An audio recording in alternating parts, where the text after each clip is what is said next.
So, for today, we're going to be talking about emotional and behavioral disturbances. Behavioral disorder is also known as disruptive behavioral disorders. These are the most common reasons that parents are told to take their kids for mental health assessments and treatment. Behavioral disorders are also common in adults. If left untreated in childhood, these disorders can negatively affect a person's ability to hold a job and maintain relationships. The term emotional disturbance is associated with mental health or severe behavior issues. An emotional behavioral disorder affects a person's ability to be happy, control their emotions, and pay attention in school. Some students with emotional disturbances and or behavioral problems have negative self-concepts and low self-esteem. In the classroom, students may be frequently off task and may adversely affect the learning of some others. Students may have problems working in groups and in forming relationships. Students may show aggression towards others or refuse to cooperate. So here are 7 of the types of behavioral disorders: aggressive or antisocial behavior, inattentiveness, distractibility and impulsiveness, impaired social interactions, a general inability to cope with the routines of daily tasks, obsessive and repetitive behaviors, attention seeking behaviors such as negative interaction or a poor attitude towards work, peers, or teachers, and depressed behaviors such as withdrawal, anxiety, and mood swings. So, students with emotional disorders are a very heterogeneous group with a wide range of issues that are unique to each individual. However, there are some key characteristics that are used to define this disability category. So, the first one is learning characteristics, the range of intellectual abilities. So they usually are the low performing students. Chronic school failure, absenteeism, grade retention, there's no improvement, and school dropout. For social characteristics, they have difficulty building and maintaining relationships, aggressive behavior, they experience rejection, and they externalize and internalize behaviors. Also, for language and communication characteristics, deficit in area of pragmatics, limited or inappropriate language use. We also have the emotional symptoms of behavioral disorder. So first one is they easily get annoyed or nervous. They often appear angry. They put the blame on others. They refuse to follow rules or questioning, or they question the authorities. They argue and throw temper tantrums. And they have difficulty in handling frustration. Someone who has a behavioral disorder may act out or display emotional upset in different ways, which will also vary from person to person. So, given the behavioral issues related to the disability category at hand, educating students diagnosed with emotional disturbances can prove to be challenging. Students with emotional disorders can be found at every level of cognitive functioning, but the majority of these students tend to have low average intelligence. Most achieve below grade level in academic achievement, with the greatest deficits in both math and spelling.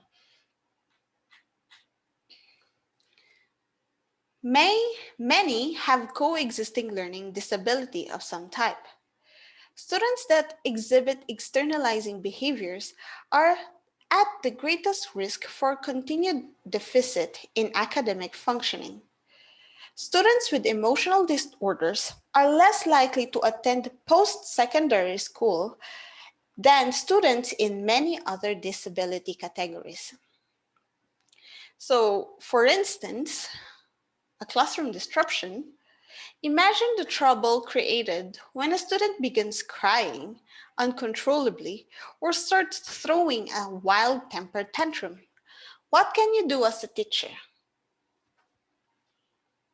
Now, so here are some techniques for supporting positive behavior.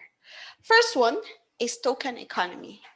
Students earn points or tokens for every instance of positive behavior. These tokens can be used to purchase rewards at the token store. In order for a token economy to be effective, positive behavior must be rewarded consistently, and items in the token store must be genuinely motivating for students. This takes a fair amount of preparation and organization, but has proven to be quite effective. Another is a classroom behavior chart. A chart which visually plots the level of behavior of every student in the classroom. Students who are behaving positively progress upward on the chart. Those who are behaving negatively falls downwards. This makes every student accountable and helps you monitor and reward progress. This won't work if difficult students perpetually stay on the bottom of the chart. Focus on the positive to the fullest degree possible and keep them motivated. Here's another sample or another kind of self-management card. So they have to rate their behavior from 0 to 5. We could also have the lottery system. It's similar to the token economy. Students who behave in positive ways are given a ticket with their name on it. These tickets are placed in a jar, and once or twice a week, you draw one out. The winner of the lottery is rewarded with a prize. And the last one is positive peer review. Students are asked to watch their peers and identify positive behavior. Both the students who is behaving positively and the students who does the identifying are rewarded. This is the exact opposite of tattletale and fosters a sense of teamwork and social support in the classroom. So, an effective educational program for students with emotional disorders will provide emotional and behavioral support that fosters the replacement of problem behaviors with more appropriate behaviors. Positive behavior support systems are one especially effective strategy to achieve this goal. So here are some tips for the teachers and parents. First one is rules and routines. Rules need to be established at the beginning of the school year and must be written in such a way as to be simple and understandable. The wordings of the rules should be positive. Respect yourself and others is a better rule than don't hurt anyone. Keep it simple. 6 rules or less. Routines are very important for classroom management. Students with emotional and behavioral disorders tend to struggle with transition and unexpected change. Going over a visual schedule of of the day's activities is an effective way to start the day and helps the students feel grounded. We have another one here, the wraparound planning. Wraparound planning is a collaborative process that has shown great promise in supporting students with emotional disorders, both in research and in more practical application. This planning process brings all of the involved service providers, for example, adult rehabilitation services, mental health services, and guidance counselor, and individuals together to create a natural support system that is founded on the strengths of the individual student and the community in which that student lives. Also, the family is an integral part of this process. And the overall goal is to devise a program that will capitalize on the strengths and interests of the students while utilizing community resources for placement and intervention. We also have the assistive technology. Some modifications in the instruction will be necessary to allow a student with an emotional disorder to demonstrate mastery in a number of academic areas, and most especially in the area of writing. This area can be particularly frustrating. Word processing software can be an excellent supplementary aid for these students, allowing them to edit and revise their work as they produce it. These programs can strengthen spelling skills and writing cohesion simply by making the writing process easier overall.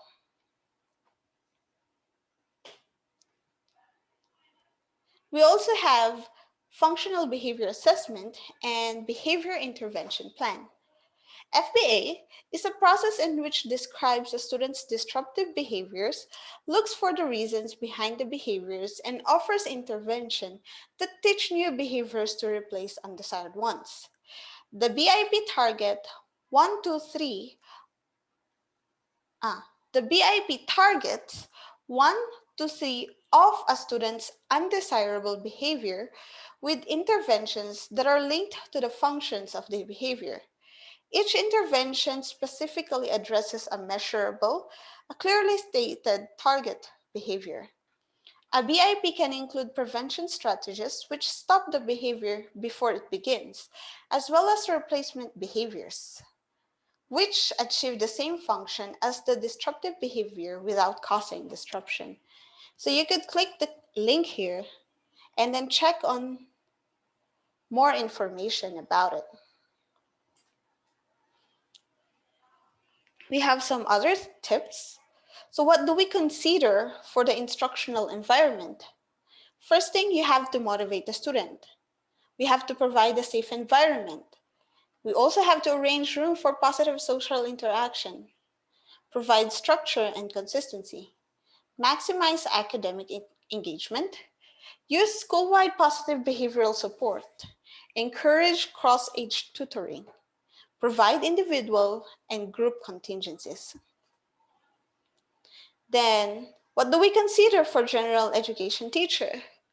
Provide effective instruction, provide positive behavioral supports, practice effective classroom management, show respect for students, plan relevant lessons, differentiate instruction, demonstrate sensitivity, model desirable behaviors. So if you have any questions, just ask. We should also be aware signs of an emotional disorder need to be taken seriously, as they can lead to physical aggression and self-injurious behavior. Care must be taken to recognize the difference between emotional disturbance and general teenagers' problem. Teaching children with teaching children with emotional and behavioral disorders can be extremely challenging. Remember, we have to remember this. Fostering and rewarding positive behaviors has proven to be vastly more effective than attempting to eliminate negative behavior.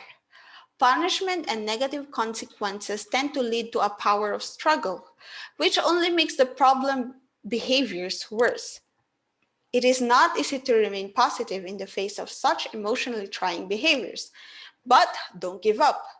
Your influence could mean a world of difference to these students who are struggling with an incredibly difficult condition. So thank you for listening, and if you have questions, just ask for it.